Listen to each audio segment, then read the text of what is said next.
on people. So when you see someone celebrating Charlie's murder, call them out. And hell, call their employer. Hold on. The vice president wants me to try to get people fired from their jobs? First off, as a white woman, we've been doing that for years, okay? Stop appropriating our culture. But secondly, is this what we want? The vice president's job isn't to lead an online mob. The vice president's job is to... Okay, he doesn't really have a job, but you get my point. Desi Lydic isn't just mocking Trump and JD Vance, she's converting their political circus into a full-blown comedy workshop. One thrives on chaos, the other on acting like he's cracked the code to it. And together, they've become the accidental buddy cop movie nobody asked for, but everyone keeps watching. Desi cuts through their theatrics with razor-sharp wit, exposing the joke hiding behind every soundbite. It's more than a roast, it's a clinic. President travels overseas. It's important for them to project strength and dignity, although an uninvited insect made that a little harder for President Trump.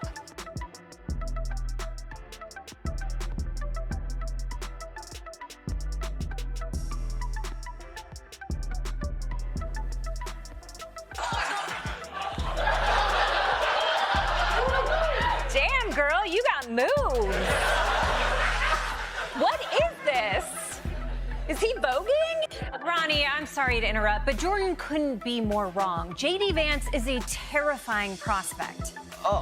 Is it because of his views on women's rights? Yeah, and also because he has a beard. I'm sorry, but I do not trust a man if I don't know where... On how bluster and ambition collide and end up scripting their own sketch. Desi Lydic dives in exactly where the circus refuses to pack up. Trump and JD Vance stand shoulder to shoulder, the dynamic duo of delusion, like a political buddy comedy no one ever wanted. Trump. But he's a very tough negotiator. That's not good. Remember, call your doctor if your handshake lasts longer than 4 hours. But this is such a stark difference from how every other leader on this trip has interacted with Trump. Malaysia's throwing a concert for him, Korea's giving him crowns, everyone's kissing his ass. Then she comes in like his mom forced him to have a play date with a weird...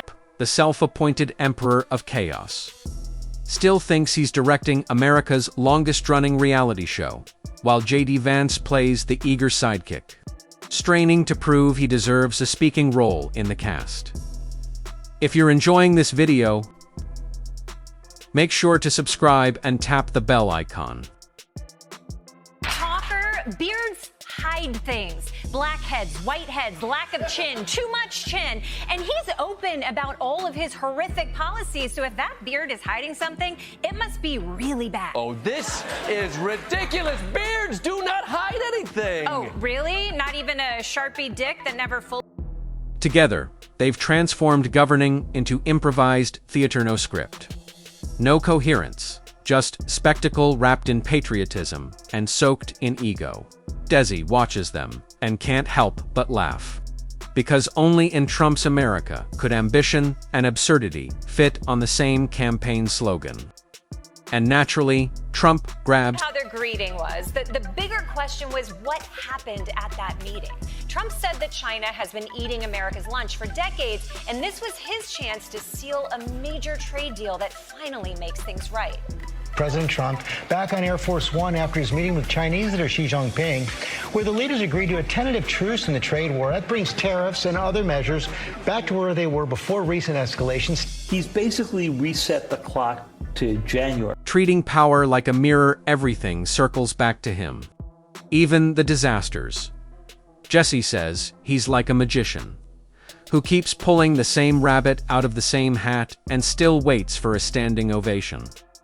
Every scandal, every recycled tactic, every speech is just Desi back with another installment of Republican beauty trends. Y'all have been flooding my DMs to talk about JD Vance and his fierce eye makeup, so let's get into it. As a reminder, I am not a makeup expert or even someone who really regularly washes her face. Now, if we look closely, we can see that Vance has lined the inner corner of his eyes with a dark black. That could be to make his baby blues pop, or it could be to reflect the dark black part of his soul that last week's confusion, replayed with new hand motions. He doesn't grow, he just repackages failure as nostalgia. And then there's JD Vance, nodding along like a student desperately trying to keep up in a class where the teacher rewrites the textbook halfway through the lesson. President Trump is back on Air Force One after meeting with Chinese leader Xi Jinping, where they agreed to a tentative trade war truce that essentially rolls tariffs and tensions back to square one. He's basically hit the reset button to January. Once the loudest critic, he's now the cheerleader pom-poms out rooting. For a man who doesn't even remember the score, Desi can't decide what's funnier. Trump imagining himself, You have no idea what you're announcing, do you? You're just gonna go into the next room and be like, guys, I promised them something big. Does anyone have anything good? I have 2 to 5 days, and don't say Jell-O shots, Pete. Next time, just come out when you're ready to say the announcement. We don't need a pre-announcement. This is worse than my cousin announcing that they're trying for as a historic titan. Or JD Vance, pretending he's part of history instead of fading into the background hum. JD's evolution isn't growth. It's a speed run into full-blown self-dash parody. Once upon a time, he wrote a book diagnosing the American dream.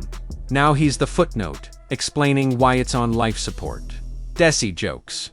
He didn't sell out. He just swapped his principles for a season pass to the mega theme park. The rides are rigged, the logic is broken, and the only rule is to clap harder as everything collapses. Trump is still performing like he's on episode infinity of his own show. Every appearance is Trump's accidental dance moves are way more impressive than his intentional ones. Very weird. Anyway, I do understand why he was so frantic. That mosquito was also asking Trump about Jeffrey Epstein. Now, to be clear, Trump was not just wasting time playing golf. He was also wasting time. Every controversy, a manufactured cliffhanger. Desi says he's the only man who can turn a scandal into a sales pitch. Every unprecedented moment is just recycled outrage. And even his wins play like bloopers that somehow made the final edit. It's political theater, with no plot and no purpose, just the world's most exhausting one-man act. Now featuring JD as the understudy who never gets a line. Desi pictures their campaign meetings like a live-action cartoon. Trump flings slogans around like confetti, while JD scrambles to take notes, convinced he's deciphering cosmic wisdom. Trump rants about greatness. JD nods like he's unlocked the secrets of the universe, though. It's probably just the caffeine kicking in. Their chemistry is undeniable. One feeds on adoration, the other on approval. Both break out in hives at the sight of reality. She says, it's like attending a motivational seminar hosted by denial and desperation. JD Vance's loyalty has evolved into pure performance. Art Daisy calls him. his eyeliner is clearly an all-day wear, from the Senate floor to CNN. So I'm gonna guess he's using either Maybelline Eye Stick in the shade Faux Hillbilly or Revlon Super Smudge in the shade Business Ewok. If I were Vance, I would actually recommend putting the liner under the waterline to create more of a doe-eyed look. But with this technique, he's serving more of an eye. Calls him the human retweet. No original content, just recycled enthusiasm. As for Trump, his speeches now play like nostalgia concerts. Desi calls it the Make America Rewind. Tour same slogans, same promises, same blame game. Just cranked up even louder. The man could give a 2-hour speech about his own greatness and still lose the plot halfway through. It's performance without progress, an endless loop of grievances dressed up as gospel. DCZ. says he's basically a motivational speaker for people who don't want solutions. Just louder affirmation. The president capping off his trip by officially opening his latest golf course today in Scotland. Let's go. 1, 2, 3.